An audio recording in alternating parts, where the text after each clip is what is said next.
22 राजस्थान प्रदेश के बीकानेर स्थित लेखागार में शाहजहां के द्वारा मुमताज के मकबरे तथा कुरान की आयतें खुदवाने के लिए मरकाना के खदानों से संगमरमर पत्थर और उन पत्थरों को तराशने वाले शिल्पी भिजवाने बाबत जयपुर के शासक जयसिंह को जारी किए गए 3 फरमान संरक्षित हैं। स्पष्टतः शाहजहां के ताजमहल पर जबरदस्ती कब्जा कर लेने के कारण जयसिंह इतने कुपित थे कि उन्होंने शाहजहां के फरमान को नकारते हुए संगमरमर पत्थर तथा मुमताज के मकबरे के ढोंग पर कुरान की आयतें खोदने का अपवित्र काम करने के लिए शिल्पी देने के लिए इनकार कर दिया। जयसिंह ने शाहजहां की मांगों को अपमानजनक और अत्याचारयुक्त समझा और इसीलिए पत्थर देने के लिए मना कर दिया, साथ ही शिल्पियों को सुरक्षित स्थानों में छुपा दिया। 23 शाहजहां ने पत्थर और शिल्पियों की मांग वाले ये तीनों फरमान मुमताज की मौत के बाद के 2 वर्षों में जारी किया था।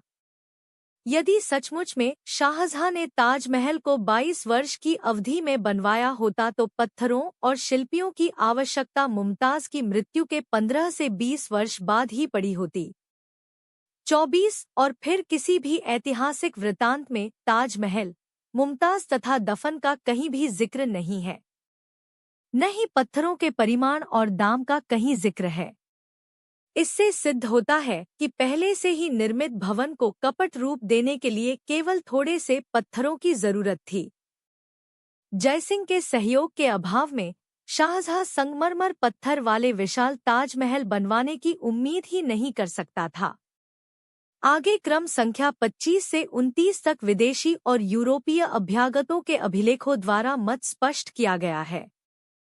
25 टॉवेर्नियर, जो कि एक फ्रांसीसी जौहरी था, ने अपने यात्रा संस्मरण में उल्लेख किया है कि शाहजहां ने जानबूझकर मुमताज को ताजमकान, जहां पर विदेशी लोग आया करते थे जैसे कि आज भी आते हैं, के पास दफनाया था ताकि पूरे संसार में उसकी प्रशंसा हो।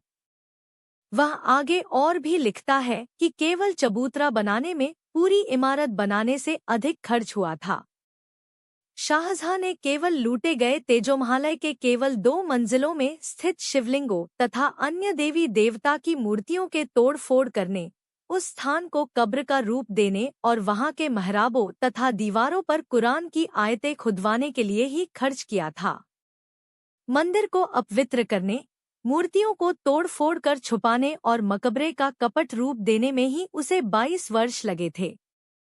26 एक अंग्रेज अभ्यागत पीटर मुंडी ने सन 1632 में, अर्थात मुमताज की मौत को जब केवल 1 ही साल हुआ था, आगरा तथा उसके आसपास के विशेष ध्यान देने वाले स्थानों के विषय में लिखा है, जिसमें कि ताजमहल के गुंबद, वाटिकाओं तथा बाजारों का जिक्र आया है। इस तरह से वे ताजमहल के स्मरणीय स्थान होने की पुष्टि करते हैं। 27 डी लॉयट नामक डच अफसर ने सूचीबद्ध किया है कि मानसिंह का भवन, जो कि आगरा से 1 मील की दूरी पर स्थित है, शाहजहां के समय से भी पहले का एक उत्कृष्ट भवन है। शाहजहां के दरबार का लेखाजोखा रखने वाली पुस्तक बादशाहनामा में किस मुमताज को उसी मानसिंह के भवन में दफनाना दर्ज है। 28 बेर्नियर नामक एक समकालीन फ्रांसीसी अभ्यागत ने टिप्पणी की है कि गैर मुस्लिम लोगों का, जब मानसिंह के भवन को शाहजहां ने हथिया लिया था उस समय, चकाचौंध करने वाली प्रकाश वाले तहखानों के भीतर प्रवेश वर्जित था। उन्होंने चांदी के दरवाजों, सोने के खंभों, रत्नजटित जालियों और शिवलिंग के ऊपर लटकने वाली मोती के लड़ियों को स्पष्टतः संदर्भित किया है। 29 जॉन अल्बर्ट मांडेल्सो ने अपनी पुस्तक voyages and travels to West Indies, जो कि John Starkey and John Basset, London के द्वारा प्रकाशित की गई है, में सन 1638 में मुमताज के मौत के केवल 7 साल बाद आगरा के जनजीवन का विस्तृत वर्णन किया है, परंतु उसमें ताजमहल के निर्माण के बारे में कुछ भी नहीं लिखा है, जबकि सामान्यतः दृढ़तापूर्वक यह कहा या माना जाता है कि सन 1631 से 1653 तक ताज का शून्य निर्माण होता रहा है।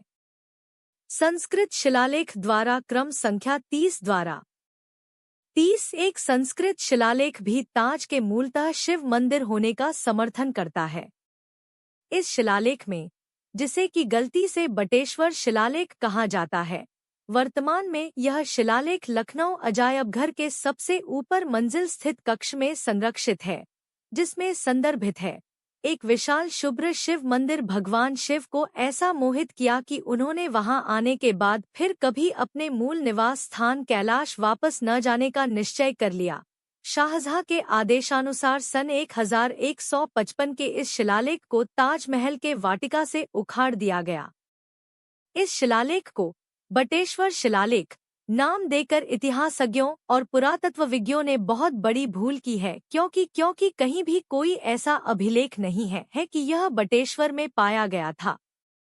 वास्तविकता तो यह है कि इस शिलालेख का नाम तेजोमहालय शिलालेख होना चाहिए, क्योंकि यह ताज के वाटिका में जड़ा हुआ था और शाहजहां के आदेश से इसे निकालकर फेंक दिया गया था। शाहजहां के कपट का एक सूत्र archaeological survey of India reports 1874 में प्रकाशित के पृष्ठ 217 खंड 4 में मिलता है, जिसमें लिखा है,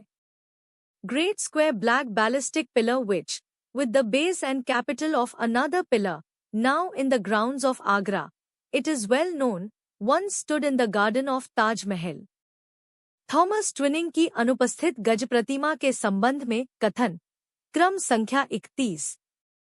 31 ताज के निर्माण के अनेक वर्षों बाद शाहजहां ने इसके संस्कृत शिलालेखों व देवी देवताओं की प्रतिमाओं तथा 2 हाथियों की 2 विशाल प्रस्तर प्रतिमाओं के साथ बुरी तरह तोड़ फोड़ करके वहां कुरान की आयतों को लिखवा कर ताज को विकृत कर दिया। हाथियों की इन 2 प्रतिमाओं के सूंड आपस में स्वागतद्वार के रूप में जुड़े हुए थे, जहां पर दर्शक आजकल प्रवेश की टिकट प्राप्त करते हैं, वहीं ये प्रतिमाएं स्थित थी।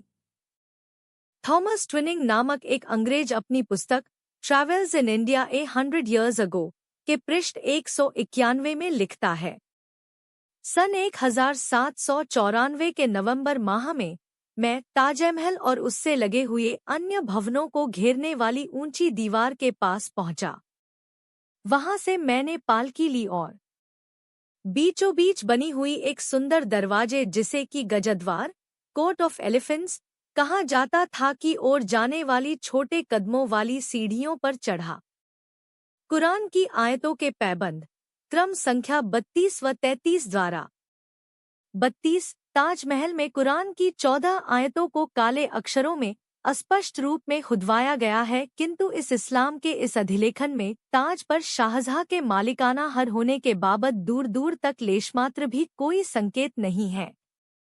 यदि शाहजहां ही ताज का निर्माता होता तो कुरान की आयतों के आरंभ में ही उसके निर्माण के विषय में अवश्य ही जानकारी दिया होता।